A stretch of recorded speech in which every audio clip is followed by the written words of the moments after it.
Hi, Patrick here. Have Cheetah Will View. It's time for Tubi Tuesday. That's right. Tubi Tuesday, presented by our good friend and co-host of the Midnight Society, Lucard. That's right. Everybody's favorite bat. So we are making our way still through A Man Called Hawk. Um, this is what I'm doing for every for my Tubi Tuesday is I'm taking a little bit of a dive into the series A Man Called Hawk, which starred Avery Brooks as Hawk and Moses Gunn as Old Man. And this is a series that aired in 1989. It was a spin-off of another show called Spencer for Hire, on which Hawk has, Avery Brooks to star as Hawk on that show as well. So we are in episode 9. It's a story called Never My Love, and it's featuring in her third and final appearance Angela Bassett as Bailey Weathers. So this story, wow, this is a good story, but I gotta tell you, I really liked it, but I gotta tell you, it's not one of the best edited stories, but I'll talk about that in a minute. So for this story, Hawk is being bedeviled by two different brothers. One brother is part of a crime gang that's looking to take over a local neighborhood, including a store that is owned and run by his friend Bailey Weathers' mother. And the other brother, he's an upstanding citizen. He's a medical doctor, and yet he has a he has a temper, and we'll talk about that.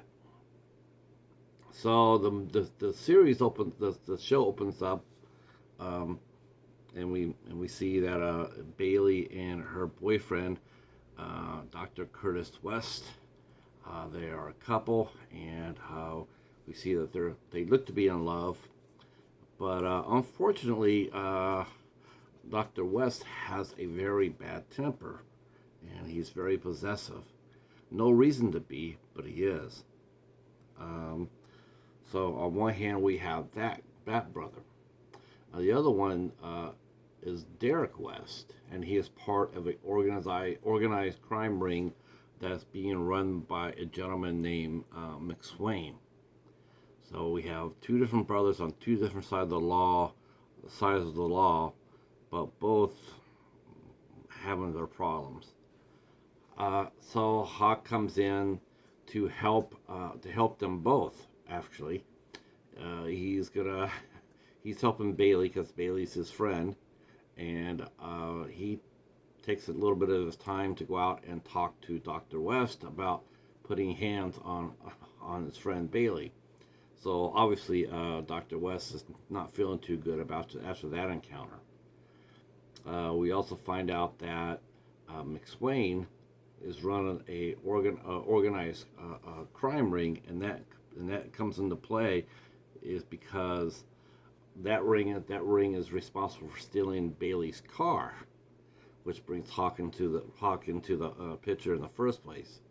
So Hawk goes ahead and he recovers the car from the organized group. He recovers it, and during that he crosses paths with McSwain, and Bailey's mother is trying to organize a local community watch, which McSwain doesn't take kindly to, and he trashes her store. Of course, that elevates everything up for Hawk, and he starts doing what he does best. He's starting to look for the bad guys, and at the same time, he realizes that Derek West, while he is involved, it's sort of like with one foot doing the crime, and he's not really happy where he's at. Doesn't mean that he won't pull a gun on a brother, but his heart's not into it. And so Hawk, by the time the episode ends, Bailey has decided to take a job offer, and Hawk has sort of led Dr. West into doing the right thing and getting help for his temper. he also rescues the other brother, Derek, from being killed and by McSwain. And but he tells the young man, says, "I'm going to help you, but you're going to have to do some time," which means he's going to have to pay for some of his antics. Um, uh, this was a really weird episode. This featured Angela Bassett as her third turn as Bailey Weathers. It would have been nice knowing if the series had gone on, if she would have become a semi-regular.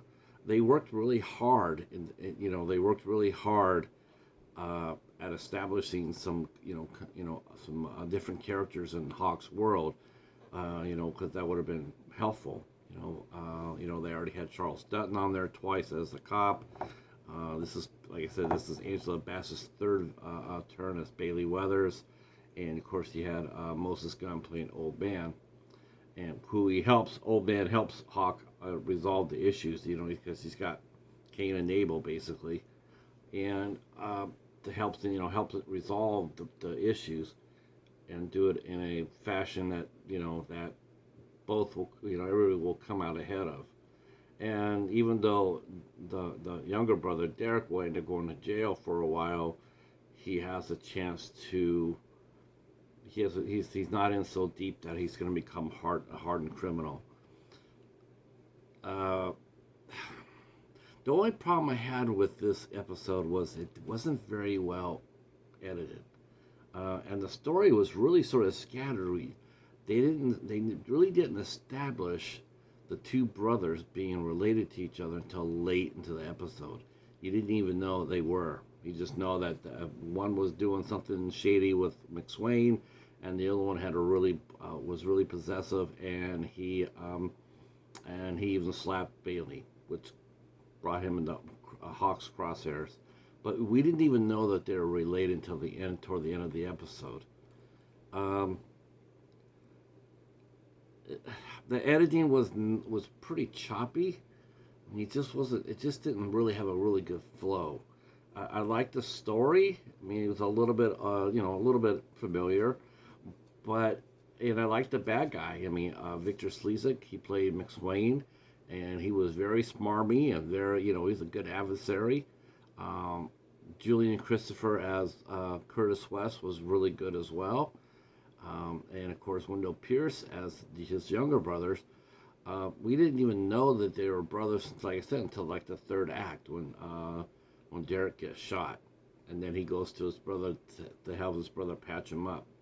But the way they talked to each other, the way they acted with each other, you didn't know that. You didn't know that until one said, "Are you, I'm your brother. You're gonna kill me too," and then you realize that they were related. But that was like in the third act. They didn't really establish that. So overall, this is not one of my favorite episodes of the series. I thought it could have been a little bit better. It had promise, but this is a series that really could have used storytelling. Like arcs, like continuous stories. But of course, back in 1989, that really wasn't going on back then for normal series like this. We had soap opera stories like Dallas and Falcon Crest and Knots Landing and Dynasty, but they were considered like nighttime soap operas, and we didn't get continuity or story arcs on for network TV shows like action shows now for a very long time. We have them now, but not back when this first aired. But that's about it for this episode. I know it's a little short, but yeah, that's all I got. This is episode 9, and we only got 4 more episodes to go. 10, 11, 12, 13. We only got 4 more episodes to go of A Man Called Hawk, and then we're gonna move on. We're gonna go ahead and cover, after this series is over, we're gonna cover, well, as long as it's on the air, as long as it's still on Tubi. If it's not, then I'll have to switch it around. But we'll be covering. I have Plan B in effect, but I'm hoping to cover 1998's Fantasy Island. That is another short-run series that aired for 13 episodes. It starred Malcolm McDowell and Madden Mick. I probably killed that name. Really like that show. Holy crow! I watched it on Tubi. I heard about it but didn't watch it. But I did on Tubi, and I'm going like, oh, we got to talk about that. Of course, last week, what did they drop on Tubi? Tucker's Witch. So I might be doing Tucker's Witch instead. I don't know. But I do know that I'm going to do another series after this. I had a lot of fun doing this. We still got 4 more episodes to go. These are free on Tubi. So please, take a look at some of these older series that didn't quite make it and see how good they really were. I mean, I wish to hell if they came on today, like Fantasy Island actually came back. Someone actually came back and rebooted it with Rosalind Sanchez, and as far as I hear it's really good. And of course, we're always talking about Child's Play Season 2 coming out. If you go back to the original Child's Play, we had Catherine Hicks, who played the mother in the first Child's Play.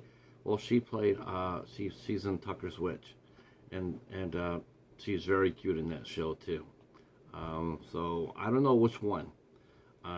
Maybe you can leave down in the comments down below, what show should I cover? In fact, I'll do that in my community tab. So what show should I cover next? All right. Well, thanks for watching. If you're new to this, I'm going to put the links down to my other reviews of the episodes of A Man Called Hawk. You can go ahead and watch those. If you're new, you can hit the subscribe button, hit the notification bell, and then leave that comment down below. We'd love to hear from you. Thanks for watching, and we will talk at you soon. Peace.